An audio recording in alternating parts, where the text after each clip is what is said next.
We are well into December now, and so I see that a lot of other crypto YouTubers or crypto tubers out there are making their kind of top picks for 2018, whichever cryptocurrencies they believe have the greatest potential in terms of growth and profits for many of us to invest in. And so I very much want to jump on this bandwagon as well and offer my kind of general thoughts on this, and so that's what I'm going to do in this video today. I've chosen to go with the top 3 picks for 2018 rather than just a top 5 or a top 10.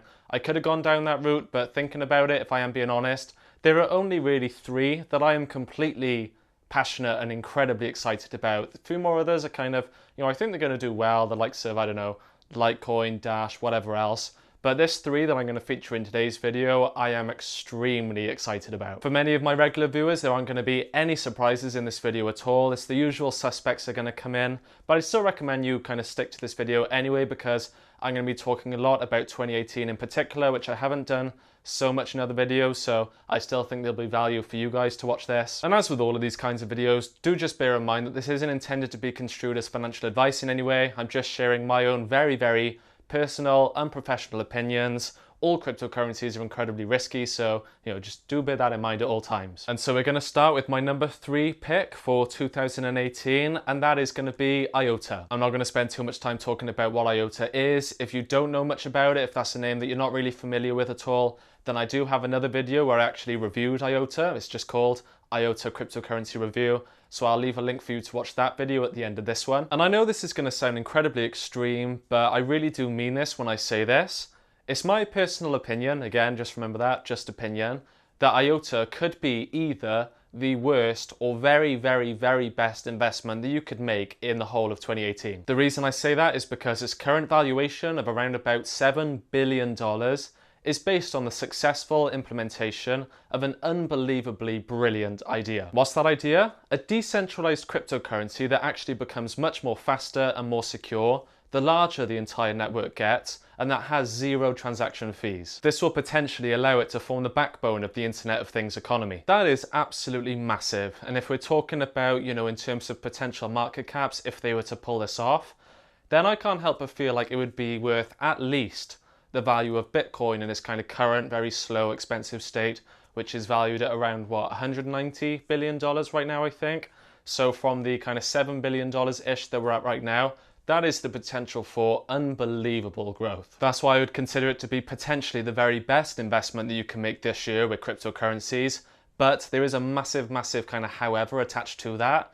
And that's that this idea is very much still hypothetical, which is why it could actually be one of the worst investment decisions you make as well. IOTA's current valuation of around $7 billion is absolutely enormous. It is absolutely sky high right now, when you consider that it still very much depends on the use of a centralized coordinator in order to guarantee the security of the protocol. In the eyes of many people out there, IOTA can't even be considered to be a decentralized currency until the day where it finally does away with a coordinator altogether. This might be incredibly harsh and unfair, but just as a good kind of analogy to paint a picture in your minds, betting on IOTA right now with the use of a coordinator is kind of like betting on a cyclist to win the Tour de France when they're still using stabilizers on their bike. But again, once they demonstrate that they actually can be a secure, kind of fully functioning network without the use of that coordinator, and I do believe that might potentially occur at some point in 2018, then at that point there is absolutely tremendous potential for growth. I think there are some minor improvements and developments that are going to be made in 2018 which will have a pretty positive effect on the price of IOTA as well. I think once we actually have a user-friendly desktop wallet for people to use that doesn't require people to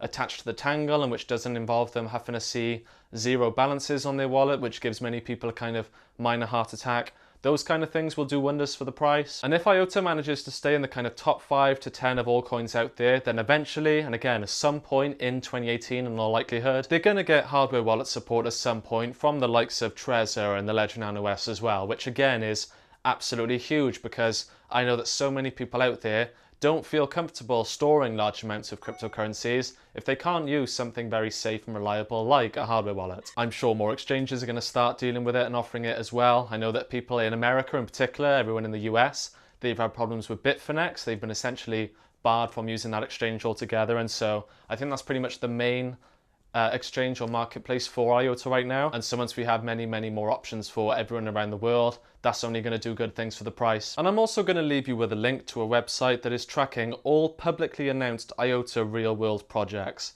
They've got some big names on there. It's really exciting. Check that out and you'll feel bullish, I'm sure. And so it's for all of those reasons that I consider IOTA to be my own personal kind of moonshot pick for 2018. I think it's far, far too risky to even consider kind of betting the farm on IOTA in the same way that people have done for Bitcoin and Ethereum. I think it still has to prove itself in many ways before it would even be remotely deserving of that kind of risk, not to even say that Bitcoin or Ethereum are. But I do believe there is great potential for, good profits out there. At the end of the day, you could either lose 100% of all the money you put in, but there's also the chance that I think with IOTA you could make 1,000% returns on your money. So you just have to kind of weigh that risk reward ratio up. Moving on to my number 2 choice of cryptocurrencies for 2018, we have Bitcoin. And if I were to characterize Bitcoin in the same way that I just characterized IOTA as my kind of moonshot pick for 2018, I would have to call Bitcoin the kind of safe choice for this year. Because even though Bitcoin is absolutely fraught with problems right now, where you have incredibly expensive and slow transactions going on, and you've had absolute bitterness and division and animosity within the Bitcoin community for a very, very long time now. Despite all those things, Bitcoin has a way of just keep marching on, and the market cap just keeps increasing, and the value of individual Bitcoins keep increasing as well. It's called the honey badger of money for a reason, and that's because everyone who ever bets against Bitcoin or tries to destroy it ends up failing miserably. And so I see absolutely no reason at all why that won't continue to be the case in 2018 as well. Especially, absolutely especially, with all the increasing mainstream awareness and adoption that we're starting to see. I'm seeing Coinbase trending on the App Store, and I'm seeing stories about Bitcoin trending on my personal Facebook pages. And just anecdotally speaking as well, I'm at the point now where I'm getting so many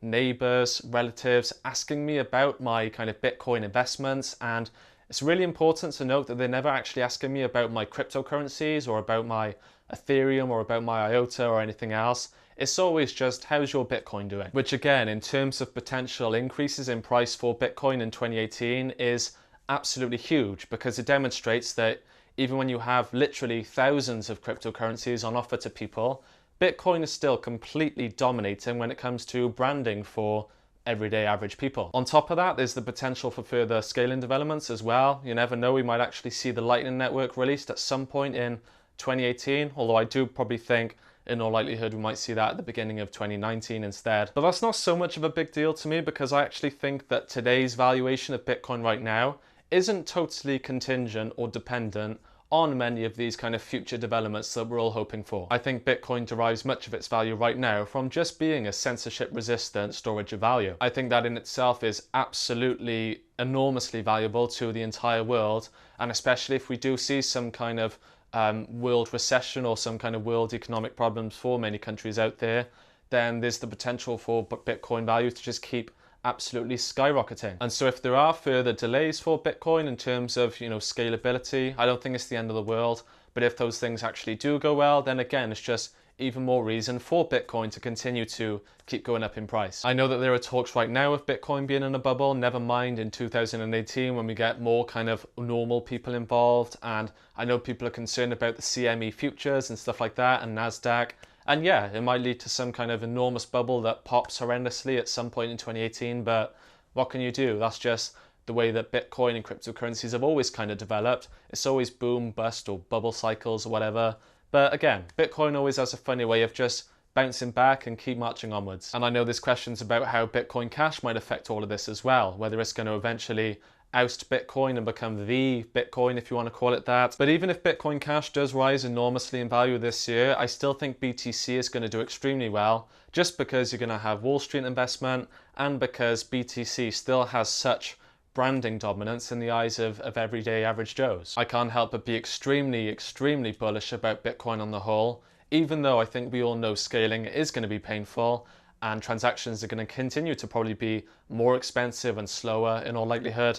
I still think Bitcoin is going to do well, you just can't rule it out. And then finally, my number 1 overall pick for 2018, Ethereum. If you regularly watch my videos, then you'll know that I'm an absolutely huge fan of Ethereum. I've had most of my money invested in it since the beginning of 2017 now. It's served me incredibly well so far, and many of you watching this, I know. and I am insanely bullish about what 2018 has in store for it as well. The main reason why I'm so bullish about Ethereum's prospects for 2018 and beyond actually is because there's very much a clear scaling roadmap in place that the entire community is agreed upon. There's kind of general consensus there. Throughout much of 2017, the Bitcoin community spent so much time arguing between themselves on Twitter, discussing the philosophy of Bitcoin and what Satoshi would make of the current situation today. And so many hours of engineers and core devs' time were spent on preparing for contentious hard forks like SegWit2x that never even happened. And so, on the whole, there was just so much time wasted on silly things when all those time and efforts and resources could have actually been devoted to the tech itself. But with Ethereum, because there's been general consensus on which direction the entire Ethereum community wants to take, we've been able to focus all of our time on just the tech alone and how we can make Ethereum scalable to serve a worldwide audience of billions of people. So for much of 2017, we've had the groundwork laid down for scaling solutions like Raiden, Plasma. We've had countless ICOs raise funds to build great things on the platform as well. And in 2018, we're going to start seeing all of these things come into fruition. We're going to have projects like Omise Go that utilize the Plasma technology. And of course, in the first or second quarter of 2018, we're going to have Constantinople as well, which is the kind of second half of the Metropolis upgrade. And it's going to introduce a small dimension or a hybrid of proof of stake consensus mechanism along with proof of work as well. So that's incredibly exciting. Then hopefully towards the end of 2018, there's a very realistic chance that we're going to see the highly anticipated Casper upgrade as well, where we fully transition to proof of stake as a way of securing the network. And it's at this point that Ethereum could attract significant institutional investment, as these investors can earn staking rewards from the ether that they own in the same way that they can earn dividends from the stocks that they own right now. Plus, on top of this, you've got all the continued investment and development from all of these enormous companies that are in the Enterprise Ethereum Alliance. And I think the biggest factor of all, for me anyway, is the kind of positive or neutral reception that we've actually got from what can be called the establishment. There's always a lot of talk about governments wanting to ban Bitcoin because Bitcoin is perceived as this kind of rebellious libertarian project that's out to change the world and destroy governments and all that kind of stuff. And you just don't ever hear Ethereum spoken of in the same light as well. Rather than being painted as another kind of libertarian political cause, Ethereum is more thought of as just a politically neutral protocol or tech platform, which actually large companies and banks and governments can benefit from using and investing in. Nowhere was this better illustrated in 2017 than when you had Jamie Dimon, the CEO of JP Morgan Chase, one of the largest banks in the world, calling Bitcoin a scam and a fraud. All the meanwhile, JP Morgan itself is actually part of the Enterprise Ethereum Alliance. And so when you have what many consider to be the establishment itself kind of getting involved and utilizing this specific technology, again, it's just really hard for me to see how this couldn't have an unbelievably positive effect on the price and the value of Ethereum. And so that is why Ethereum remains my #1 pick for 2018 and why I will continue happily to have most of my money invested in Ether. I think that's me done for this video now. That's all I have to say. You've heard what my top 3 picks are for 2018. Let me know what you think of my list. And I'd also like to know in the comment section down below what you would say your top 3 or top 5 picks are for the whole of 2018. By the way, if you like the t-shirt that I'm wearing, then I'll leave a link to that in the comment section down below. You don't have to worry, I haven't gone like fully anarchist on you or anything. I just think it's a really nice t-shirt. So you can buy this from the guys over at Cryptosphere, and yeah, that's me done now. So as usual, any thoughts, welcome down below. Give this video a like if you enjoyed it, subscribe if you haven't already, and I'll be back with more videos very soon. Cheers.